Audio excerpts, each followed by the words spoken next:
ನಂದಕಿಶೋರ್ ಅವರೇ, ನನ್ನ ಪಾಯಿಂಟ್ ಏನು ಗೊತ್ತಾ, ಇಲ್ಲಿ ಈಗ ಎರಡು ವಿಚಾರ ಬರುತ್ತೆ. ಈ ಕಡೆ ಸಿ ಎಂ ಸಿದ್ದರಾಮಯ್ಯನವರು ಹೇಳ್ತಾರೆ, ಹೈಕಮಾಂಡ್ ಏನು ಹೇಳುತ್ತೆ ಅದಕ್ಕೆ ಓಕೆ ರೀ, 5 ವರ್ಷ ನಾನೇ C M, no power sharing ಅಂತ ಹೇಳ್ತಾರೆ.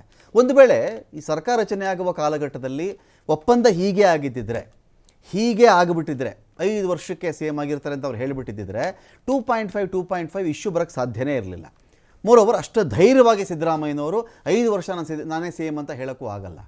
ಇದು ಒಂದು ರೀತಿಯಲ್ಲಿ ನಾನು ಸುಮ್ಮನೆ ಕೂತಿದ್ರೆ, ನಾನು ಏನೂ ಮಾಡದೆ ಸುಮ್ಮನೆ ಕೂತಿದ್ರೆ, ಬ್ಯಾಚ್ ಪೈ ಬ್ಯಾಚ್ ನಾನು ದೆಹಲಿಗೆ ಕೆಂಪೇಗೌಡ ಇಂಟರ್ನ್ಯಾಷನಲ್ ಏರ್ಪೋರ್ಟ್ನ ಬ್ಯುಸಿ ಮಾಡದೇ ಇದ್ದರೆ ನಾನು ನಾಳೆ ದಿನ ಏನೂ ಸಿಗದೇ ಇರಬಹುದು.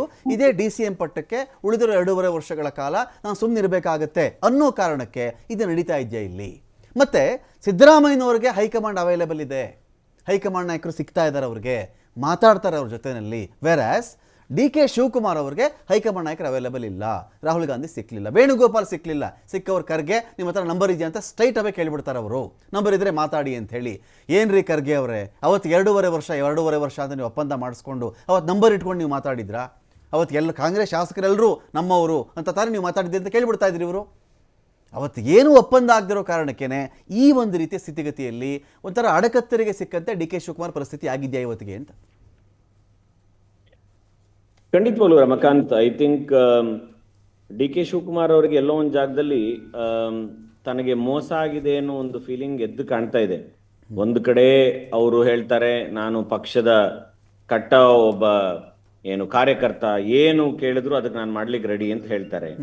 ಇನ್ನೊಂದು ಕಡೆ ಕೋಪ ಪಟ್ಕೊಂಡು ಅವ್ರು ಹಾಗೆ ಹೇಳಿದ್ರು, ಇವ್ರು ಹೀಗೆ ಹೇಳಿದ್ರು ಅಂತ ಬೇಜಾರು ಮಾಡ್ಕೊಳ್ತಾರೆ.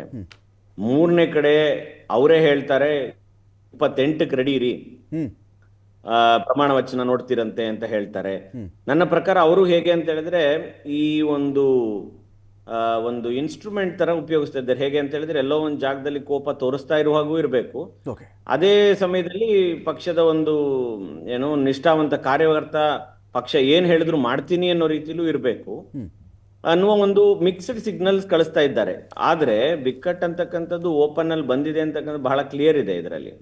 ನಾನು ಮೊನ್ನೆ ಹೇಳಿದ ಹಾಗೆ ನಮ್ಮ ಕರ್ನಾಟಕದ ರಾಜಕೀಯದಲ್ಲಿ ಮತ್ತೆ ಈ ಪರಿಸ್ಥಿತಿ ಬರುತ್ತೆ ಅಂತ ಅನ್ಕೊಂಡಿರ್ಲಿಲ್ಲ. ರೆಸಾರ್ಟ್ ರಾಜಕಾರಣ ಇವೆಲ್ಲ ನೋಡಿದ ನಂತರ ಸ್ವಲ್ಪ ಸಮಯಕ್ಕೆ ನಡೀತಿರ್ಲಿಲ್ಲ, ಆದ್ರೆ ಮತ್ತೆ ಅದೇ ಶುರುವಾಗಿದೆ. ಅದು ಒಂದೇ ಪಾರ್ಟಿ ಒಳಗೇನೆ ಶುರುವಾಗಿದೆ. ಈ ರೀತಿ ಬೇರೆ ಪಕ್ಷದವರು ಅನ್ನೋದಲ್ಲ, ಅವರವರ ಪಾರ್ಟಿ ಒಳಗೆ ಶುರುವಾಗಿದೆ ಅಂತಕ್ಕಂಥದ್ದು ಒಂದು ವಿಷಾದವಾದಂತ ವಿಷಯ ಇದು.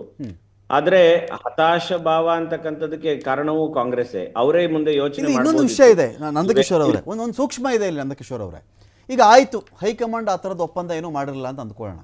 ಡಿ ಕೆ ಶಿವಕುಮಾರ್ ಅವ್ರನ್ನ ಕರೆದೋ, ಸಿದ್ದರಾಮಯ್ಯ ಅವ್ರನ್ನ ಕರೆದೋ 5 ವರ್ಷಗಳ ಅವಧಿಯಲ್ಲಿ ಅರ್ಧ ನಿಮ್ಮದು ಅರ್ಧ ಅವ್ರದ್ದು ಅಂತೇನು ಹೇಳಿಲ್ಲ ಅಂತ ಹೇಳಿದ್ಮೇಲೆ, ಡಿ ಕೆ ಶಿವಕುಮಾರ್ ಅವ್ರಿಗೆ ಅವೈಲೇಬಲ್ ಇದ್ದು, ಜನಪತ್ ರೋಡಲ್ಲಿ ಅವರು ಫ್ರೀ ಆಗಿದ್ದು, ಬನ್ನಿ ಡಿ ಕೆ ಶಿವಕುಮಾರ್ ಅವರು, ಏನ್ರಿ ಬಂದಿದ್ದೀರಾ ನೀವು, ನಾವು ಯಾವತ್ತೀರಿ ಮಾತು ಕೊಟ್ಟಿದ್ವಿ ನಿಮಗೆ, ಯಾಕೆ ಈ ಥರ ಮಾಡ್ತಾ ಇದ್ದೀರಿ ಪಾರ್ಟಿನಲ್ಲಿ ಅಂತ ಹೇಳಿ ಅಧ್ಯಕ್ಷರು ಶಿಸ್ತುಕ್ರಮ ಜರುಗಿಸ್ಬೋದು. ಈ ಕಡೆ KPCC ಅಧ್ಯಕ್ಷರಾಗಿರ್ತಕ್ಕಂಥ ಡಿ ಕೆ ಶಿವಕುಮಾರ್ ಅವರು ಕೂಡ ನನ್ನ ಪರ್ಮಿಷನ್, ಹಿಂದೆಲ್ಲ ಬರ್ತಿತ್ತಲ್ಲ ಶಿಸ್ತು ಸಮಿತಿ ಅಂತ ಏನೋ ಇರಬೇಕು ಇವ್ರ ಪಾರ್ಟಿನಲ್ಲೂ, ಅವ್ರಿಗೆ ಹೇಳಿಬಿಡ್ತೀನಿ, ನಾನು ಬರೆಸ್ತೀನಿ, ನಿಮಗೆ ನೋಟಿಸ್ ಕೊಟ್ಬಿಡ್ತೀನಿ, ಶೋಕಾಸ್ ನೋಟಿಸ್ ಜಾರಿ ಮಾಡ್ತೀನಿ, ಇವನು ಆಗಬೇಕಾಗಿತ್ತಲ್ಲ. ಈ ಅವೈಲೇಬಲೇ ಇಲ್ಲದೆ ರಾಹುಲ್ ಗಾಂಧಿ ಒಂದು ಕಡೆ, ಇವರೊಂದು ಕಡೆ, ಅವರೊಂದು ಕಡೆ, ವೇಣುಗೋಪಾಲೇ ಸಿಗದೇ ಇರೋ ಸನ್ನಿವೇಶ ಇದು ಯಾಕೆ? ಎಸ್ ಆದರೆ ಎಸ್, ನೋ ಆದರೆ ನೋ, ಇಲ್ಲ ಒಂದು ಸಾಂತ್ವನ, ಇಲ್ಲ ಇಬ್ಬರನ್ನೂ ಕರೀರಿ, ನಾನು ಮಾತಾಡ್ತೀನಿ, ಏನಾದರೂ ಆಗಬೇಕಾಗಿತ್ತಲ್ಲ, ಅದು ಯಾವುದು ಯಾಕಾಗಲ್ಲ? ಇಲ್ಲಿ ತೊಂದರೆ ಏನು ಅಂತ ಹೇಳಿದ್ರೆ, ಇವರು ಅವರಿಗೆ ಬೇಕಿದ್ದಾಗ ಭಾರತ್ ಜೋಡೋ ಇರ್ಬೋದು, ಮತ್ತೊಂದಿರ್ಬೋದು, ಉಪಯೋಗಿಸ್ಕೊಂಡ್ಬಿಟ್ರು. ಉಪಯೋಗಿಸ್ಕೊಂಡು ಜೊತೆಗೆ ಹಣ ಇದರದ್ದು ಖರ್ಚು ಮಾಡುವವ್ರು ಬೇಕಿತ್ತು, ಧೈರ್ಯವಾಗಿ ನುಗ್ಗುವವ್ರು ಬೇಕಿತ್ತು, ಅದಕ್ಕೆಲ್ಲದಕ್ಕೂ ಶಿವಕುಮಾರ್ ಅವ್ರನ್ನ ಉಪಯೋಗಿಸ್ಕೊಂಡ್ರು.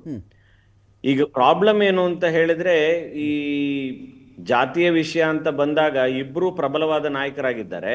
ಆದ್ರೆ ಸಿದ್ದರಾಮಯ್ಯನವರು ನನ್ನ ಕಡೆ ತೋಳ್ಬಲ ಜಾಸ್ತಿ ಇದೆ, ಹೆಚ್ಚಿನ ಶಾಸಕರು ನನ್ನ ಕೈಲಿದ್ದಾರೆ ಅಂತ ತೋರಿಸ್ತಾ ಇರೋದ್ರಿಂದ ಎಲ್ಲಾದ್ರೂ ಶಿವಕುಮಾರ್ ಅವ್ರಿಗೇನೋ ಹೇಳಲಿಕ್ಕೆ ಹೋಗಿ ಸರ್ಕಾರವೇ ಬಿದ್ದು ಹೋದ್ರೆ ಅಂತ ನನ್ನ ಪ್ರಕಾರ ಎಲ್ಲೋ ಒಂದು ಜಾಗದಲ್ಲಿ ಕಾಂಗ್ರೆಸ್ನ ಒಂದು ಲೆಕ್ಕಾಚಾರ ಅಂತ ಕಾಣ್ತಾ ಇದೆ. ಹಾಗಾಗಿ ಅವ್ರು ಯಾರು ಸಿಗ್ತಾ ಇಲ್ಲ. ಈಚೆಗೆ ನೀವ್ ಹೇಳಿದಾಗೆ ಒಂದು ಡಿಸಿಪ್ಲಿನರಿ ಆಕ್ಷನ್ ಏನಾದ್ರು ತಗೊಳ್ತಾರ ಅಂದ್ರೆ ಆ ಧೈರ್ಯವೂ ಇಲ್ಲ ಅಂತ. ಯಾಕೆ ಅಂತ ಹೇಳಿದ್ರೆ ಶಿವಕುಮಾರ್ ಅಂತ ನಾಯಕರ ಮೇಲೆ ಮಾಡಿದ್ರು ಅಂತ ಹೇಳಿದ್ರೆ ನಮ್ಮನ್ನ ಬಿಡ್ತಾರ ಅಂತ ಬೇರೆ ಶಾಸಕರು ಅನ್ಕೊಳ್ತಾರೆ ಅನ್ನೋ ರೀತಿಯ ಒಂದು ವಿಚಾರ. ಇದರ ಮಧ್ಯದಲ್ಲಿ ಮೂರನೇ ಆಂಗಲ್ ಏನು ಅಂತ ಹೇಳಿದ್ರೆ, ನಾವು ಏನೋ ಮಾಡ್ತೀವಿ, ಯಾವ್ದೋ ರೀತಿಯ ಒಂದು ಗವರ್ನೆನ್ಸ್ ಕೊಡ್ತೀವಿ ಅಂತ ಹೇಳಿ ಬಂದಿದ್ವಿ, ಈಗ ನೋಡಿದ್ರೆ ಜನಗಳಿಗೆ ಇದು ಮಾಡ್ತಿದ್ದೀವಿ, ಮುಂದಿನ ಸಾರಿ ಸತ್ಯವಾಗ್ಲೂ ನಮಗೆ ವಾಪಸ್ ಬರ್ಲಿಕ್ಕೆ ಆಗತ್ತಾ ಅನ್ನೋದು ಮೂರನೇ ಆಂಗಲ್. ಸೊ ಹಾಗಾಗಿ ಇದರಲ್ಲಿ ಏನು ಅಧಿಕಾರ ಕೊಡ್ಬೇಕಾ, ಡಿಸಿಪ್ಲಿನರಿ ಆಕ್ಷನ್ ತಗೊಳ್ಬೇಕಾ, ಮತ್ತೆ ಕರ್ನಾಟಕದ ಜನತೆಗೆ ಈ ದ್ವಂದ್ವ ವಿಚಾರವನ್ನ ಅಥವಾ ಈ ಗೊಂದಲವನ್ನ ಸೃಷ್ಟಿಸಿ ಇದನ್ನ ಹೀಗೆ ಬಿಟ್ಕೊಳ್ಬೇಕಾ ಅನ್ನೋ ಈ ಮೂರು ವಿಚಾರಗಳು ನನ್ನ ಪ್ರಕಾರ ಓಡ್ತಾ ಇದೆ. ಹಾಗಾಗಿ ಐ ಥಿಂಕ್ ಏನು ಹೈಕಮಾಂಡ್ ಇಸ್ ಆಲ್ಸೋ ಕ್ಲೂಲೆಸ್ ಈ ವಿಷಯದಲ್ಲಿ. ಯಾರ ಪರ ಮಾತಾಡಬೇಕು, ಯಾರ ಪರ ಮಾತಾಡಬಾರ್ದು ಅನ್ನೋ ಒಂದು ಕನ್ಫ್ಯೂಷನ್. ಈಗ ರಾಹುಲ್ ಗಾಂಧಿ ಅವ್ರು ಬಂದಿರೋದ್ರಿಂದ ಏನಾದ್ರೂ ಆಗಬಹುದು ಅನ್ನೋ ಒಂದು ಧೈರ್ಯ. ಬಟ್ ಇದು ಸುರ್ಜೇವಾಲಾ ಇರಬಹುದು, ಬಾಕಿ ಯಾವ ವ್ಯಕ್ತಿ ಇಲ್ಲಿನ ವ್ಯವಹಾರಗಳನ್ನು ನೋಡ್ಕೊಳ್ತಿದ್ದಾರೆ, ಇವರ ಎಲ್ಲರ ಒಂದು ಕಲೆಕ್ಟಿವ್ ಫೇಲ್ಯೂರ್ ಇದು. ಓಕೆ, ಯಾರೂ ಕನ್ವಿನ್ಸ್ ಮಾಡ್ಲಿಕ್ಕಾಗದೆ, ನೇರವಾಗಿ ಮಾತಾಡ್ಲಿಕ್ಕಾಗದೆ ಆಗಿರ್ತಕ್ಕಂಥ ಒಂದು ಫೇಲ್ಯೂರ್ ಇದು. Fine fine. ಚರ್ಚೆ ಮತ್ತೆ ಮುಂದುವರಿಸ್ತೇನೆ. ಇದೀಗ ನಮ್ಮನ್ನ ಶಶಿಧರ್ ಆರಾಧ್ಯ ಜಾಯ್ನ್ ಆಗಿದ್ದಾರೆ, ಆಮ್ ಆದ್ಮಿ ಪಕ್ಷದ ವಕ್ತಾರರು. ಸ್ವಾಗತ ನಮಗೆ ಶಶಿ ಈ ಡಿಬೇಟ್ಗೆ.